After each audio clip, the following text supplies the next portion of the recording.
Alright, so now let's move on to MCQs related to economic survey. You see, economic survey is also a very important current affairs document, okay? And that is why we are discussing economic survey along with other current affairs chapter wise, okay? Now, the chapter that we shared with you, the notes for the chapter of economic survey that we shared with you was chapter number 4, and it was related to external sector. So in today's lecture, we are covering all the current affairs with respect to external sector, all right? Now, I hope you have revised the entire topic from economic survey, okay? Because you should revise the entire notes before watching this lecture. I'm expecting that minimum from you, okay? So I hope you have already revised everything and now you are sitting for this lecture. All right then, let's straight away dive into the lecture with question number 30.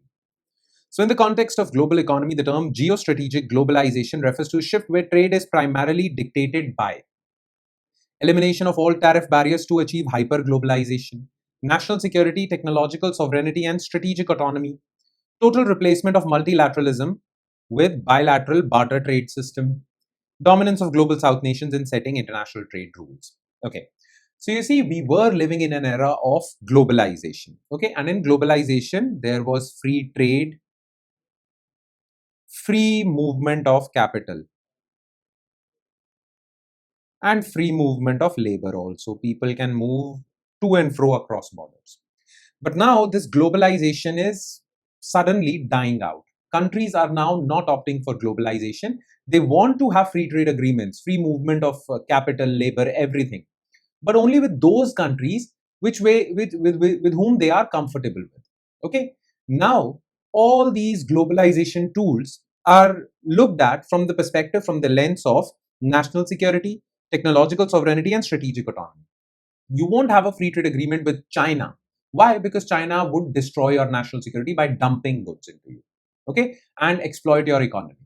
Basically, now these concerns are looked at before finalizing any globalization or multilateral agreement, okay.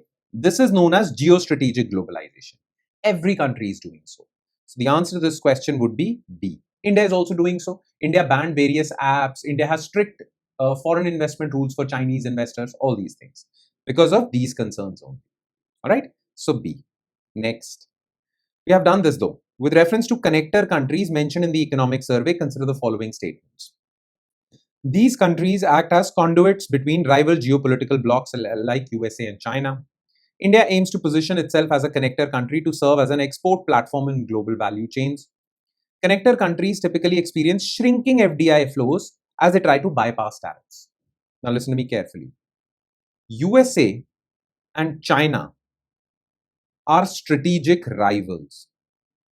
And that is why USA applied various tariffs on Chinese goods. But USA depends a lot on China for these goods. But USA applies tariffs also on them. Now, China wants to export these items to USA. So what do? There are certain countries like Vietnam on which USA has applied no tariffs. So China basically exports these items to Vietnam, okay, and Vietnam exports it to USA. Or if USA finds about this arrangement, then USA might block imports from Vietnam as well. So these Chinese manufacturers basically establish factories in Vietnam. They produce the goods in Vietnam and then sell it to USA. Okay, so in a sense, they are exporting USA via Vietnam, exporting to USA. Yes. Now, Vietnam is in a win-win situation. First of all, its exports get boosted, plus it is getting a lot of foreign direct investment from China, okay, to establish that factory. Yes. Now, Vietnam in this case is a connector country. And you remember we talked about platform FDI. So, Vietnam acts as platform FDI. So, destination for platform FDI. Vietnam is in a win-win situation. Yes, these are connector countries and India wants to be one. These countries act as conduits between rival geopolitical blocs. Absolutely correct. India aims to position itself as a connector country to serve as an export platform for platform FDI. Yes, absolutely correct. India will get a lot of FDI for this. Okay. And not just from China. Maybe India doesn't want Chinese FDI, but other countries as well. Connector countries typically experience rising FDI, not shrinking FDI. Rising FDI. A lot of FDI comes to it. So this is false. Answer would be 1 and 2. Okay. Next. Regarding India's merchandise trade performance in financial year 25, which of the following statements is are correct? Merchandise exports reached a record high of over 800 billion. Good news. Electronics exports witnessed a significant growth of over 35% driven by production-linked incentive scheme. Agricultural exports have consistently met the target of 100 billion per year. Now look, this year or the previous year was basically, it had so many good facts or good newses, and news is not a word. There were so many good news for India as far as export performance is concerned. Now, the first statement is absolutely correct. And because of PLI scheme, many electronics manufacturers were getting a lot of benefits, and therefore electronics exports also increased from India. Okay. But yes, one area where we still lag is agricultural exports. We have set ourselves a target of $100 billion worth of agricultural exports every year, but we failed to meet that target. So this is false. Okay. We want to achieve this. We haven't achieved this yet. So 1 and 2 only. Okay. Next. The services shield in India's balance of payment architecture refers to. Now you remember when we discussed in the static portion, we discussed balance of payment. We told you, we discussed this, that, well, there is current account as well as capital account. Yes. Now within current account, there is trade balance, which includes what? Import export of goods only, not services, goods. And there is invisibles balance. Now India runs a big trade deficit. That means we import a lot than we export. Okay, so our trade balance is in deficit, and because of this high trade deficit, we run an overall current account deficit also. But in services export and import are listed in invisibles. When it comes to services trade, we run a surplus, and most of the times this surplus partially compensates for this deficit, and our current account deficit is not that high. So in a sense, it acts as a shield for this high deficit in merchandise current account trade balance. Okay, this is the services shield. That services surplus compensate partially for merchandise trade deficit. You understand? So the services surplus that covers a substantial portion of merchandise trade deficit. This is the services shield. The advantage of services sector, services exports. All right. Okay. Next. With reference to foreign exchange reserves as of January 2026, consider the following statements. India's forex reserves are sufficient to cover more than 100 months of imports. 11 months of imports. 11 months, that basically we have enough foreign exchange reserves that we can buy 11 months worth of imports. We can sustain India for 11 months. So this is correct, and there is a term for this. It is known as import cover. So India's import cover is that of 11 months. RBI is actively reducing its gold holdings to maximize dollars. Total reserves cover more than 90% of India's total external debt. Okay, now let's talk about statement number 2. You all know what is forex reserves made up of? Gold, foreign currency assets like dollars and all, special drawing rights, reserve transposition. Now the statement is saying that RBI is reducing its gold and increasing its dollars, right? That means that RBI would be increasing its dependence on dollars and reducing its dependence on gold. Actually, that is not the case. RBI is doing the opposite. Because the world cannot rely on dollar these days, USA has become unpredictable, so RBI wants to reduce its dollar dependence. And that is why RBI is buying up gold, more and more gold. So this is false. But yes, third statement is true. India's total forex reserves cover more than 90% of India's total external debt. This is absolutely correct. So 1 and 3 only. Okay, next. According to investment development path theory mentioned in the economic survey, rising outward direct investment from India signifies. Okay, what does this mean? Look, listen to me very carefully before reading the options. India used to be one of the largest recipient, used to be, it still is, receives a lot of foreign direct investment. Okay, receives a lot of foreign direct investment. Now listen to me very carefully. You see, the thing is, when it comes to developing countries, they receive a lot of foreign direct investment. And when it comes to developed countries like USA, they give a lot of foreign direct investment. Now, as per the recent data from Economic Survey, it says that yes, India is still receiving a lot of foreign direct investment, but these days, investments out of India to other countries are also increasing. This shows that India is slowly but gradually transitioning from developing to developed. Okay. Outward direct investment is the feature of developed countries. Inward direct investment is the feature of developing countries. So this is in a way good news that now India also has these big investors who are ready to invest outside. That means India is growing, transitioning into developed countries. This is the path that Economic Survey talked about. Development path, which you can see from investments. When you are at lower stage of development, you receive money. When you are at upper stage, outward investment is more.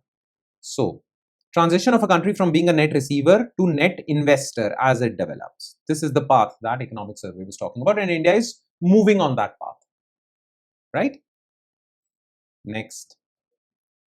In the context of exchange rate dynamics, financial channel of a weaker rupee implies exports becoming cheaper and more competitive in global markets, reduction in cost of importing essential raw materials for manufacturing, increased burden on the economy for repayment of foreign denominated debt, automatic inclusion of rupee in IMF's SDR basket.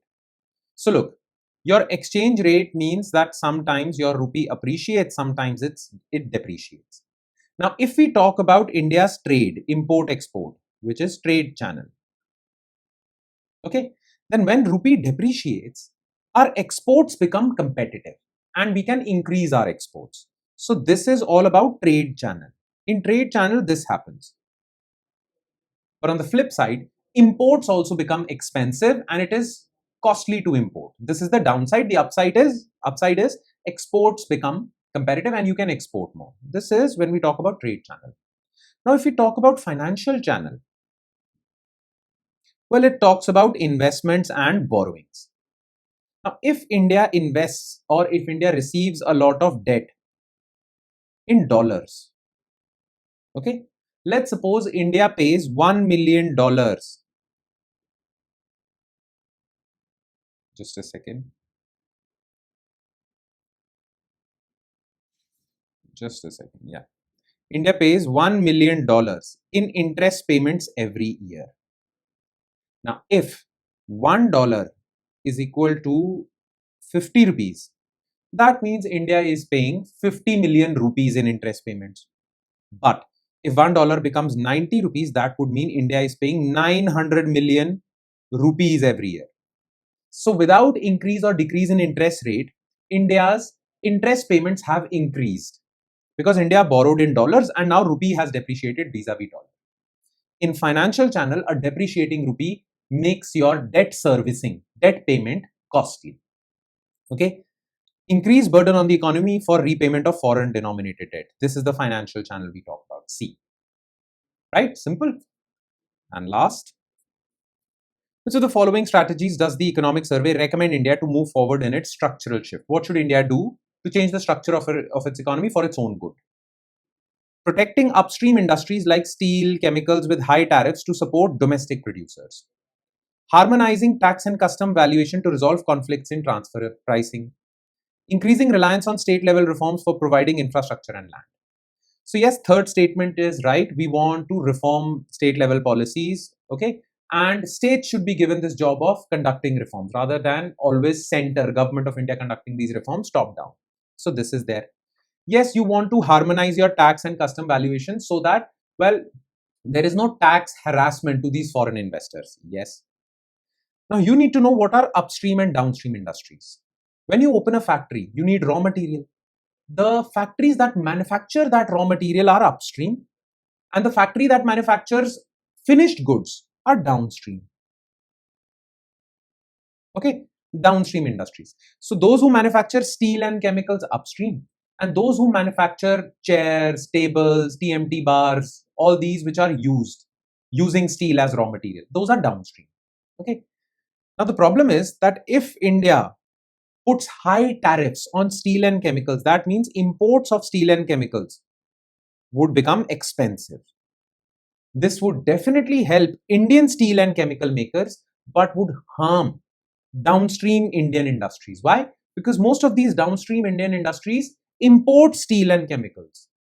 Why? Because they are more reliant on foreign steel manufacturers for quality and price. Okay. Now, if you'll make their imports expensive, their cost would increase. Their cost would increase. Their final goods price would increase. So to benefit the upstream industries, you are harming downstream industries. That is not something that economic survey has said. In fact, economic survey has said that when it comes to upstream industries, reduce the tariffs, make imports cheaper. We are comfortable with importing a lot of raw material rather than importing finished goods. Okay, because if we'll make finished goods expensive, people in India will start to import finished goods only. So this is a bad strategy. You understand? So the answer to this question would be B. All right. And that would be all. With that, we conclude today's session. So thank you so much for watching, everyone. And I'm sure if you have been following these lectures consistently, regularly, and you are following our Phoenix batch routine to its very core, the schedule, the timetable to its very core, well, this has definitely added value and you'll see the results in your prelims examination. Just stay consistent and ask your doubts as soon as they occur to you. Now, with that message, I shall take your leave with the promise of seeing you again with day 5 lecture. Thank you, everyone.